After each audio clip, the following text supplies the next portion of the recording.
guys, Al DeMarco here, and this is going to be your Tuesday video report. Free college basketball selection on your late night, 10:30 Eastern Time tip-off on UCLA and Montana State coming up in just a moment. Go ahead, I dare you to name at least one starter on Montana State's team. Go ahead. I'm waiting. It ain't going to happen. And I also have a complete preview of that glorious St. Petersburg Bowl between Louisville and Southern Mississippi.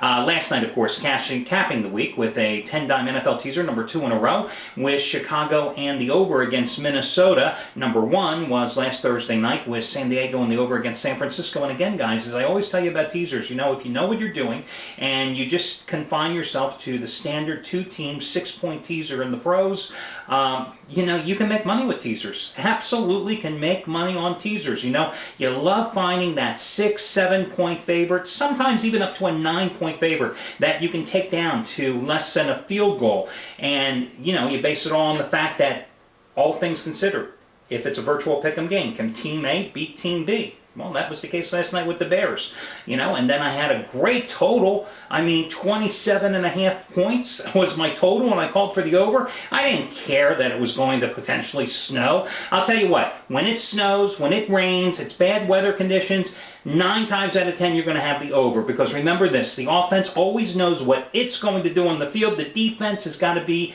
reacting, and the defense doesn't know. They're not going to be able to react because of the field conditions as normal conditions would allow them to. That means generally you're going to have more offense. So it was an easy teaser winner, and as I even mentioned in yesterday's video report and in my analysis, it didn't matter to me that Brett Favre was going to play. Now, I think that if you had money on the Vikings last night, with Brett Favre, you probably would have had a great chance of covering that game based on the way that he started the game if he had not been injured and left the game, because he had the touchdown pass, the Vikings offense was moving. I think it would have been a game. I still think Chicago would have won, and the game still obviously would have went over, but I think it could have certainly been more competitive. The sad part about Brett Favre, and listen, guys, I've told you in the past that I've always had a soft spot in my heart for Brett Favre, and it's because the single biggest NFL wager I ever made in my life was that amazing Monday night performance the day after his father passed away a number of years ago against the Oakland Raiders, and it wasn't because ATS trends dictated or personnel matchups dictated. I just felt in my heart, I just knew that there was something magical, that Favre was going to have one of those games, and he certainly did that night. So, obviously, he's made me more money over the years. I've always had a soft spot, as I said, about him in my heart. But, listen, this is not that same Brett Favre you're seeing tonight. This is the equivalent of what you're seeing, when Hank Aaron hit 22 home runs his final 2 years playing for the Milwaukee Brewers. He should have hung it up a few years earlier. Willie Mays stumbling under fly balls for the 73 Mets.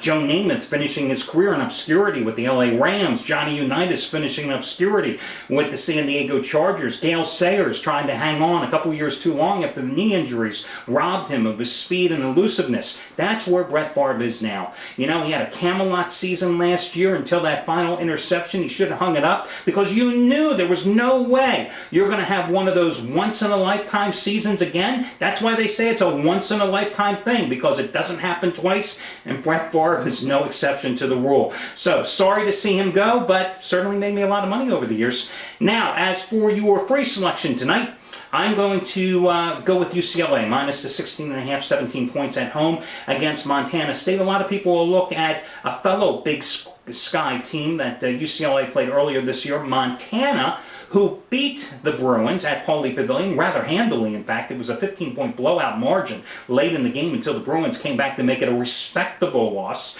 But you have to realize that was back on December 5th. On December 2nd, you saw it on national TV. That was the game the Bruins almost upset Kansas in a game that came right down to the wire, losing by 1. Do you really think they were focused on Montana coming to town after almost having a chance to stop Kansas's then 54-game winning streak at the Allen Fieldhouse? No. So they weren't focused. What I do like about UCLA is the way they came out and hammered then number 16 BYU this past Saturday in one of the games in the Wooden Classic. Just destroyed them, forced them into plenty of turnovers, hammered them on the boards, and BYU's a pretty darn good team, especially shooting-wise, but UCLA dominated every facet of the game, and I think that momentum will carry over here tonight for another big win against a Montana team that 9 times this season has been held under 40% shooting, a Montana team that has lost its last 4 games against Division I teams, a Montana team that's minus a couple of key contributors in the backcourt that are going to miss tonight's game, and that's the one place UCLA is a little weak, especially at the point where their point guard has an assist-turnover ratio of 1-to-1.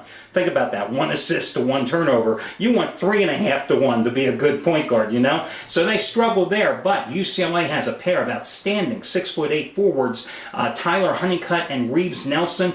They'll dominate the boards. And listen, the last time Montana, this was last year, played a Pac-10 team that had similar size and the ability to run the floor like UCLA, it was a game against Oregon. They rolled in that game. The Ducks did 89-66. I think a similar whooping's on tap here tonight for Montana. I think UCLA wins this one somewhere around 21 to 23 points. Now, let's talk about your bowl game tonight. Plenty of bowl games here in the next 2-3 weeks, right? I look at it this way. I do not play all the bowl games. Listen, if you're an action junkie and you need to bet them, God bless you. But I have a certain set of criteria, and one of them happens to be this. If I didn't have a handle on the teams that are playing during the regular season, why would I have a handle on them now? If I wouldn't have bet the matchup in the regular season, why would I bet it now? I had 1 play involving Louisville this season. I lost it. I had 0 plays involving Southern Mississippi this season. What can I tell you about the teams? I can tell you a hell of a lot about the teams. Can I tell you who's going to win the game with authority tonight? No. I can give you a guess, but I don't bet guesses. Here's the bottom line. You know, Louisville, it's a defensive team. Southern Miss, a team that thrives on its offense. So you've got a contrastive clash of styles here tonight. Southern Mississippi comes in here with the 15th ranked scoring offense in the country, 37 points a game, 455 yards a game, and they run a no-huddle attack led by quarterback Austin Davis, who accounted for 28 touchdowns scored between running and throwing this year, has a bevy of fine wide receivers, talented running backs, and also are excellent receivers out of the backfield. On the other hand, you have Louisville, and the Cardinals are a 2.5-point favorite in this game with a total of about 59.5. You've got a Louisville team that really tightened up the screws defensively as the season progressed, and that should not have been unexpected since Charlie Strong, an outstanding defensive coordinator at Florida, is in his first year as the Louisville head coach. You know, they took on Cincinnati at the midpoint of the season, and Cincinnati, running a no-huddle offense, had 3 touchdown passes of 30-plus yards, threw for a season-high 275 yards against this Louisville defense, and a 35-27 loss. But the final 6 games of the season, no passer threw for over 200 yards against Louisville. No touchdown passes allowed in the red zone either in those final 6 games. And along the way, they shut out Connecticut, the same Connecticut team that's playing in the Fiesta Bowl against Oklahoma. They won at Syracuse. They beat up Rutgers on the road, 40-13, their season finale to earn this bowl berth. Hung tough with West Virginia in a 7-point home loss. Hung tough with South Florida in a 3-point home loss. Lost 20-3 at Pittsburgh. Nothing to be ashamed about there. Southern Miss, one of those programs that, you know, year in, year out, a nice little consistent program, 17 straight winning seasons, 13 of the last 14 years getting invited to the bowls. Beat Central Florida this year, beat Houston this year, but lost to East Carolina. And they play no defense. They've given up 40-plus points 5 times this year.